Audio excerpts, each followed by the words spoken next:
নমস্কার বন্ধুরা, আজ একটি অঙ্ক প্রদর্শন করতে যাচ্ছি। এটি একটু কঠিন অঙ্ক, কিন্তু কি সহজে করে দিচ্ছি সেটা আপনারা দেখে নিন। আর বেশি কথা না বলে আজ অঙ্কটি পড়ে নেওয়া যাক।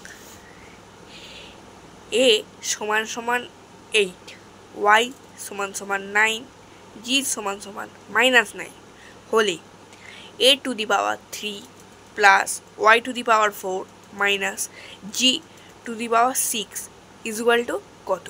-9 বা -9 আছে বলে একটু সমস্যা হতে পারে, তাই সহজে অঙ্কটি আজ করে নেওয়া যাক।